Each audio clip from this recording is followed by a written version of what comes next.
Hey everyone, welcome back.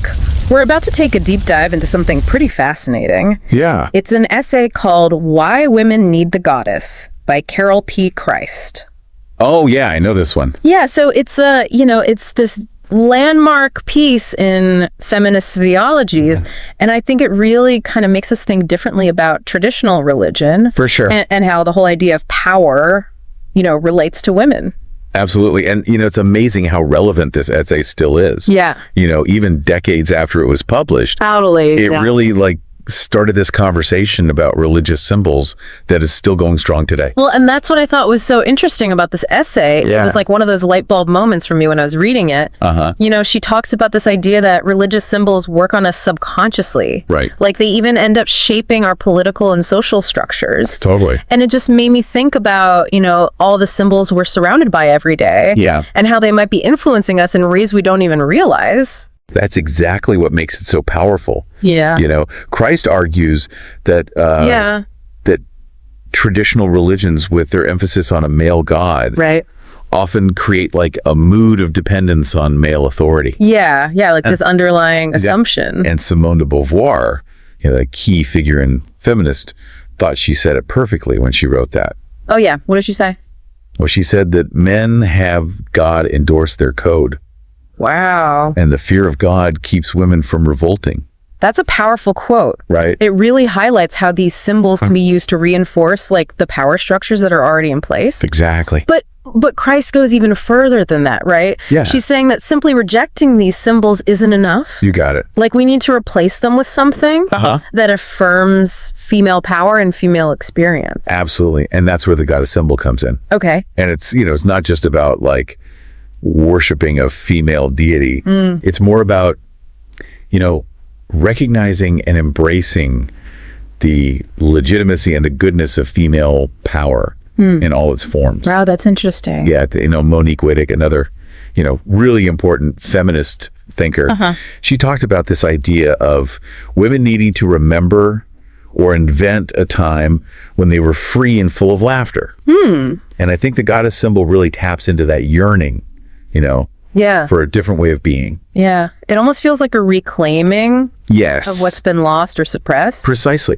And one of the most striking ways I think the goddess symbol does this is by reclaiming the female body. Okay. And its natural cycles. Yeah. Christ talks about how in these patriarchal societies, things like menstruation, childbirth, menopause, they've often been surrounded by fear and shame. It's these natural parts of being a woman. Right. That are treated as something to be hidden or controlled. Exactly. And she even highlights this really incredible ritual that was created by Hallie Austin Englehart and Barbary My Own. I love them. Where they use menstrual blood as a symbol of life and renewal. Powerful imagery, right? Yeah, it totally flips the script on what we've been taught to think about periods. It really does. It's a powerful example of how the goddess symbol can help women redefine their experiences and find power in things that have often been seen as taboo or negative. Yes. But it goes beyond just the physical body too. Right. Okay. Christ also emphasizes the importance of female will and action, something that's often been stifled in these patriarchal societies. Yeah, and that's where things get really interesting for me. Yeah. Because in traditional religion, female will is often portrayed as dangerous or destructive. Right. You think about Eve in the Garden of Eden. Totally. It's this classic example. Yeah, classic example. But Christ challenges that narrative by showing how goddess-centered spirituality views female will as a force for positive change in the world. Okay. She even talks about practices like spell casting. As a way for women to connect with their own power and use it to, create the reality they want to see. That's so different from the image of women as passive and obedient that we often see in traditional religions. Absolutely. And it brings up this really interesting question about how we define will and power in the first place. Yeah. In a goddess-centered framework, it's not about domination or control. It's more about aligning your will with the energies of the universe, right? Exactly. And working in harmony with the natural world. So it's not imposing your will on others. It's more about working with a larger force. Working with a larger force, exactly. That's good. And this idea of connection and harmony extends to how Christ discusses the importance of women's bonds, especially the mother-daughter relationship. Okay. Something that's often strained in patriarchal societies, where mothers are, expected to socialize their daughters into subordination. Yeah, you see that all the time, right?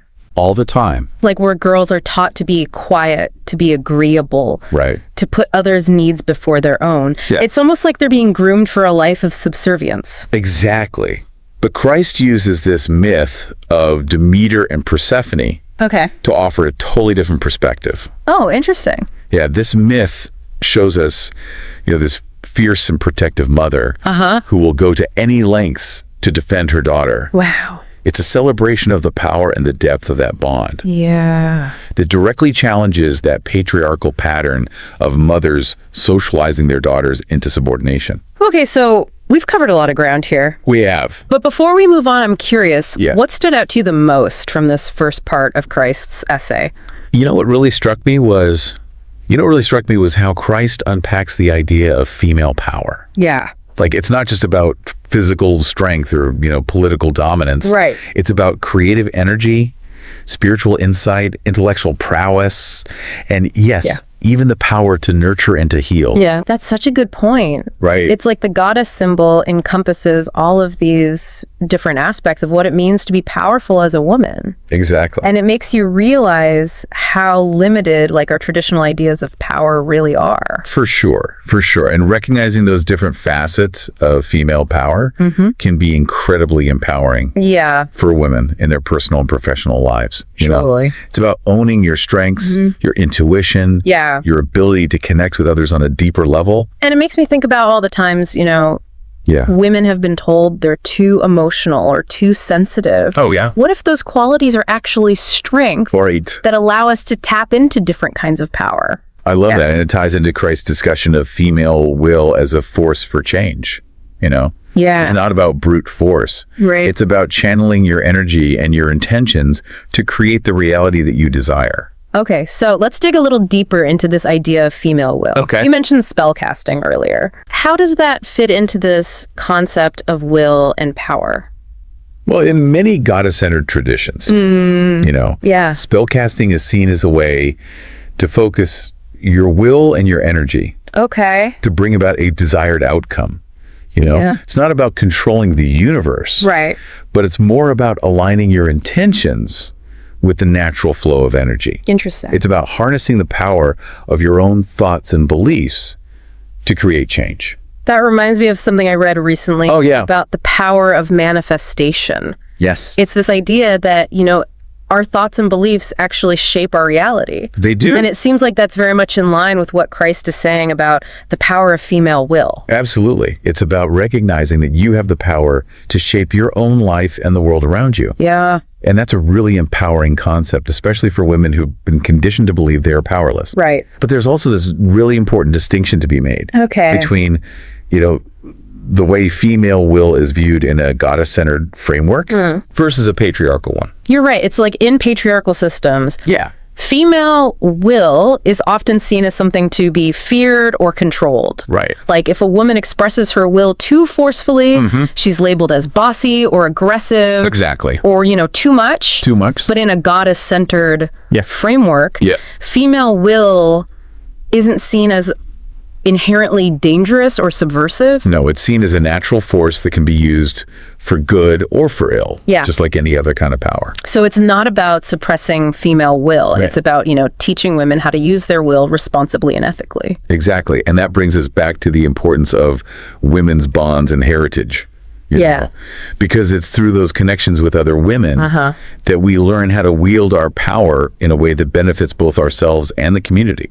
It's like we need those role models, those mentors, those wise women who can show us the way. And I think that's what Christ is getting at when she talks about reclaiming our heritage as women, Right. It's about tapping into that wisdom and strength of the women who came before us. Exactly. And this isn't just about, looking back at the past. Right. It's about using that heritage to inform the present and create a better future for all women. It's about recognizing that we're part of this lineage. Yes. This sisterhood, this powerful force for change that's been building for generations. And that's a really empowering feeling. Absolutely. And it all comes back to that goddess symbol. Okay. Which serves as this reminder of that collective power and potential. You know, it's a symbol that can help us like reimagine what it means to be female, to be powerful, to be fully alive in the world. Okay, I'm feeling so energized by this conversation. I agree. But I have to ask, how do we reconcile this idea of reclaiming female power with the reality that, you know, we still live in a world dominated by patriarchal systems? Like, how do we navigate that tension? That's a great question. And it's something Christ addresses in her essay as well. Oh, okay. She argues that. She argues that, you know, it's going to be messy. Yeah. It's going to be a process. Right. There are going to be contradictions. Yeah. It's like we're trying to build a new world while we're still living in the old one. Exactly. And that can feel really overwhelming at times. It really can. But, you know, Christ reminds us that real change happens both internally and externally. Oh. You know, it starts by transforming our own consciousness, like shifting our perspectives on power and on the feminine, and then taking those transformed perspectives out into the world. So it's about like personal empowerment as a foundation for social change. Exactly. We can't dismantle these patriarchal systems if we're still operating from a place of, you know, internalized oppression. Right.